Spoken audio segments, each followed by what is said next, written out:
Como flexibilidad, en términos generales, estamos hablando de la capacidad de ampliar nuestro rango de movimiento articular. ¿Sí? ¿Bien? Eso también lo hacemos a través de la movilidad, solo que la movilidad trabaja con un tono mucho más bajo, trabaja con movimientos, no es una especie de dinamismo suave, ¿sí? Porque lo que queremos es más bien lubricar las articulaciones y sobre todo trabajar con la fascia, que es con lo que más estamos trabajando en el día a día y en cada entrenamiento, aunque no lo sepamos. Enfocándonos ya en flexibilidad, fuerza y flexibilidad se dan todo el tiempo juntas. Todo el tiempo juntas. Salvo que yo trabaje de forma pasiva. Hay métodos de entrenamiento de la flexibilidad, hay un montón de métodos. Dentro de estos métodos tenemos los métodos más activos, PNP, activos, balísticos, estáticos. Tenemos los métodos más pasivos, ¿sí? Eso, pasivos asistidos. Como trabajamos en el Yin Yoga, por ejemplo, trabajo con un soporte debajo de la espalda para abrir el pecho y trabajo con la gravedad, trabajo con elementos, ¿no?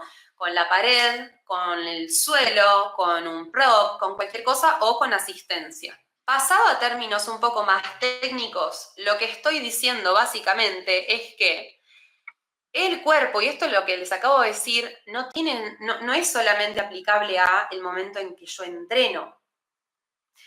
Esto es aplicable a todo momento en el que yo me estoy moviendo, como ahora. Yo estoy flexionando los brazos y acá en el bíceps hay una contracción concéntrica, mientras que en el tríceps hay una contracción excéntrica. ¿Sí? Esto, profes, si damos clases, si estamos enseñando a otras personas a mover el cuerpo, esto es el ABC de lo que tenemos que saber. Es anatomía del movimiento básica. Yo no sé qué son las contracciones concéntricas, excéntricas, isotónicas, isométricas, en planos de movimiento sagital, frontal, transversal, todo eso lo necesito saber y tener acá en la cabeza, pero para la vida, especialmente si le voy a decir a otras personas cómo usar su cuerpo durante 90 minutos. No estoy ni criticando a nadie, no, para nada. Es un llamado a la conciencia profesional, ¿sí? Si estás aprendiendo, estás formándote y estás empezando a dar tus primeras clases, está todo bien, no cobres por esas clases, ¿sí? Tómate el tiempo de practicar, de asentar lo fundamental, porque si no acabamos violando uno de los primeros principios que es ahimsa, que es el no dañar, y también el principio de satya, ¿no? El yoga, que es ser veraz en lo que estamos, actuar con la verdad, tratar de informar a las personas. Entonces es importantísimo que esto lo tengamos en claro, ¿sí? Ya lo que es flexibilidad activa está un poco más afuera de lo que es el yoga, pero mi intención, desde mi humilde aporte profesional, es que cada vez trabajemos más con esta lógica, esta forma de entender la flexibilidad, porque no solo es más efectiva, es más segura.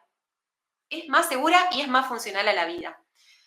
Entonces, pasándolo a términos técnicos, hablamos de contracciones concéntricas cuando las fibras musculares se acercan, ¿sí? Y el músculo hace lo que entendemos como fuerza, el típico curl de bíceps, ¿no? Si hago esto, veo el bíceps cómo se contrae, pero en realidad el tríceps, en este caso siguiendo la lógica de agonista y antagonista en el mismo ejemplo, el tríceps también se está contrayendo, pero se contrae de forma excéntrica. ¿Qué quiere decir? Las fibras se alejan, ¿bien? El músculo alarga su tamaño, se estira, digamos, lo del típico se estira, porque sus puntos de inserción se alejan. Y esto es un principio básico para el movimiento. Si el tríceps no se relajara en la contracción excéntrica, cuando el bíceps se contrae, no podría hacer este movimiento porque me desgarraría. ¿Me siguen? Entonces, en el cuerpo, esta lógica de músculos agonistas y antagonistas, de contracciones complementarias, opuestas, concéntrica y excéntrica, pasa todo el tiempo. Es un principio básico de movimiento, ¿sí?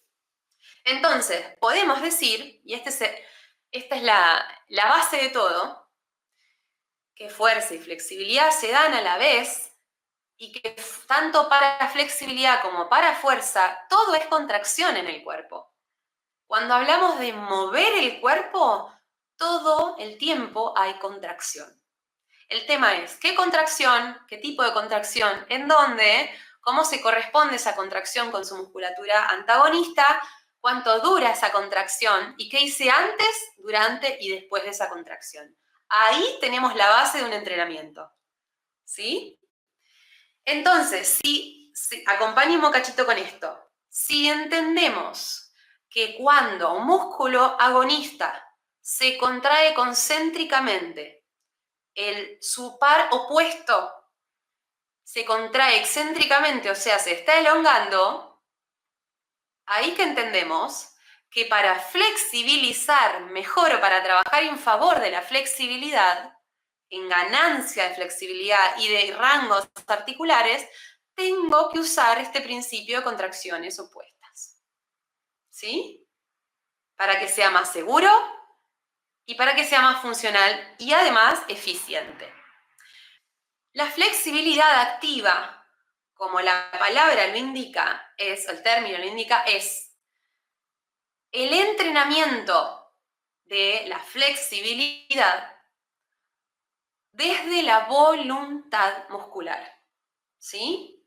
Es poder alcanzar un rango amplio de movimiento y poder sostenerlo. ¿Sí? Por ejemplo, el típico es acá.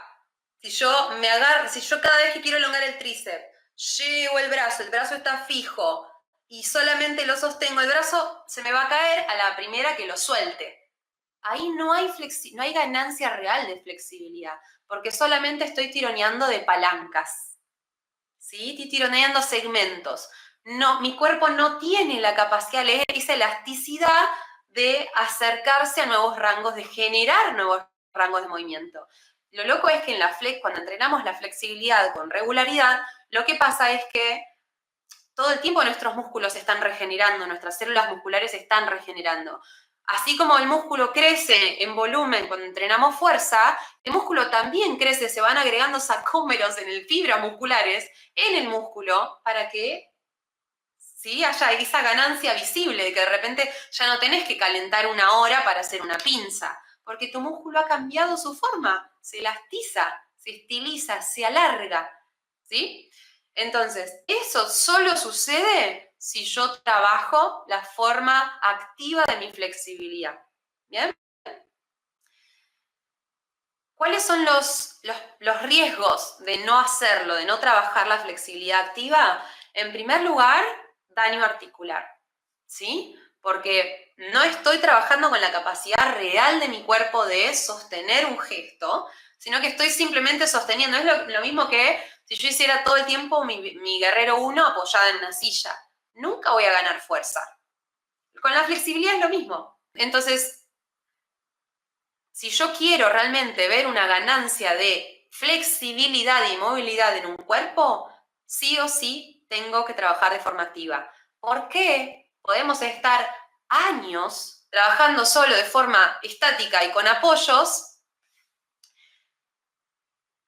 sin conseguir avances contundentes, digamos, ¿no? Ganancias claras en rangos de movimiento. Es por esto. Es porque mi cuerpo no es capaz de por sí solo generar el gesto, sino que yo lo tengo que sostener, tironear, rotar, ¿sí? Y ahí lo más probable es que esté sobrecargando articulaciones en lugar de trabajar con los músculos, que son, digo, la base del movimiento es entender para qué sirve cada sistema psicomotriz o motriz en este caso. Los huesos son la estructura, el sostén, ¿sí? Mi sistema articular son las bisagras del cuerpo, ¿no? Lo que me da los rangos, los ángulos, ¿sí? Pero ni mis articulaciones ni mis huesos tienen la capacidad ni la función de moverse por sí solos. Ahí entra el sistema muscular, que es el que a través de la contracción, concéntrica, excéntrica, isotónica, isométrica, como sea, genera movimiento. La magia de la flexibilidad activa es que trabaja entendiendo que cualquier gesto de movimiento es, en primer lugar, neurológico. ¿Sí? Nadie se esperaba eso, me parece. Me deben estar mirando como, ¿what? Todo lo que hacemos con el cuerpo en términos de movimiento nace en el cerebro. ¿Sí? Ahora, cada vez que yo me muevo, especialmente cada vez que yo elongo, pero bueno, en general, en el movimiento, en la vida, podemos encontrar ejemplos muy fáciles de esto. Existen dos, ¿cómo diría?, pasajes de información entre ciertas partes de nuestros músculos y nuestro sistema nervioso. ¿Sí? Los dos están en casi todos nuestros músculos esqueléticos, ¿sí? Los músculos que nos llevan a movernos. Porque después tenemos nuestro sistema de órganos, que también son músculos, que tienen también capacidad contráctil, pero todo lo que son nuestro sistema muscular que nos lleva a movernos, ¿sí? Bíceps, abdomen, deltoides, trapecios, maceteros, con todos los músculos que forman parte de eso, el sistema musculoesquelético y que mueve nuestro esqueleto y nuestras articulaciones, tienen estos componentes que, para explicarlo sencillamente, uno está en el vientre muscular. Cuando hablamos de vientre muscular, por ejemplo, vuelvo al bíceps. Este es el vientre muscular de mi bíceps, es el centro del músculo. Es cuando yo lo contraigo, hacia donde se concentran todas las fibras musculares. Y después tenemos las uniones, ¿sí? Las terminaciones de los músculos que están cercanas a las articulaciones, ¿sí? Lo que pasa muchas veces cuando trabajamos de forma estática y o pasiva, o sea, sin conectar casi el cuerpo o apoyándome, y no activando el cuerpo, es que toda esa carga de exigencia, porque el estiramiento es un estrés para el cuerpo, va más a las articulaciones que a donde debería ir, que es a los músculos. No podemos estirar las articulaciones, ni la fascia tampoco, ¿sí? Podemos elongar, estirar, flexibilizar, son los músculos, para que así, tanto articulaciones como fascias se acoplen y reciban esa información de mayor longitud, más elasticidad. ¿Bien? Entonces, cuando hablamos vieron que cuando estiramos tenemos una sensación de, bueno, el famoso me tira, ¿no? Ese me tira es una información que está yendo de los tendones hacia nuestro cerebro, ¿sí? Ahí se encuentran los órganos tendinosos de Golgi, o G, que son los neuroreceptores, vamos a hablar propiamente, que tienen nuestros músculos, que le avisan al cerebro cuando hay un estiramiento. En general es involuntario, pero podemos llegar a entender que si yo estoy estirando sin conectar la musculatura, mi cerebro puede llegar a entender que ese estiramiento no es voluntario, porque no hay actividad, no hay voluntad muscular. No es que yo me paré y abrí los brazos y ahí ya hay otra conducta neuromuscular. Yo activamente y voluntariamente estoy moviendo el brazo. Pero ahora si yo, por ejemplo, no sé, estoy boca abajo y alguien me empuja, ese es un estiramiento involuntario. Y en mi cerebro lo que se va a generar es todo lo opuesto a lo que quiero que se genere. Los órganos tendinosos de Golgi, en este caso volviendo al ejemplo del deltoides y del tríceps, las inserciones del tríceps les van a avisar a mi cerebro, che, hay una contracción involuntaria, y lo que va a hacer en respuesta al sistema nervioso es generar contracción. ¿Sí? Ahora, ¿no queríamos flexibilizar? Si yo quiero flexibilizar y estoy trabajando de forma pasiva y o estática todo el tiempo, porque no quiere decir que las elongaciones pasivas y estáticas estén mal, están fantásticas, pero hay que saber usarlas.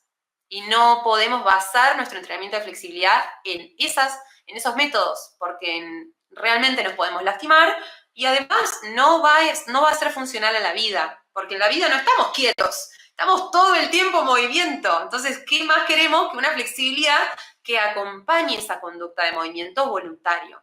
Entonces, yo lo que voy a hacer en general en los métodos, porque son distintos métodos de flexibilidad activa, voy a trabajar justamente tratando de invertir esa información neuromuscular, contrayendo o el músculo que quiero elongar previamente o durante el estiramiento o contraer el antagonista para que mi cerebro entienda que hay contracción y ahí los usos musculares, que es ese otro neuroreceptor, digamos, que se vincula con el cerebro, que está en el vientre muscular, le avisen a mi cerebro que envíe la respuesta de relajación. ¿Sí? Esto se conoce típicamente como reflejo miotático inverso. Entonces, los usos musculares en el vientre del músculo lo que hacen es activar una respuesta de relajación cuando hay una tensión súbita. Por ejemplo, si alguien me lanza una pelota, ¡pum!, de golpe, y yo la recibo, bueno, para no caerme para atrás, activo un reflejo de contracción. ¿Bien? Porque si yo no activo el reflejo de contracción, la pelota me pega y ¡pum!, me caí al suelo porque no hubo firmeza. Los órganos tendinosos de Golgi hacen lo opuesto y están en las uniones de los tendones, las uniones articulares, y ahí voy, Patri. Y estos envían la información de contracción, ¿sí? Cuando hay una elongación súbita, supongamos que alguien no se me empuja, bueno, para proteger ese rango articular y que no haya desgarro, los órganos tendinosos de Golgi envían esa información al cerebro de estiramiento involuntario o súbito y hay contracción.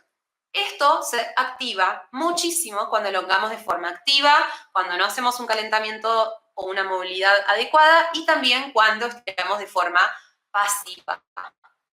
¿Sí? Cuando yo activo la musculatura que estoy elongando, tanto antes, durante, después, toda esta información neurológica colabora con la ganancia de flexibilidad. Estoy reduciendo ese reflejo miotático inverso.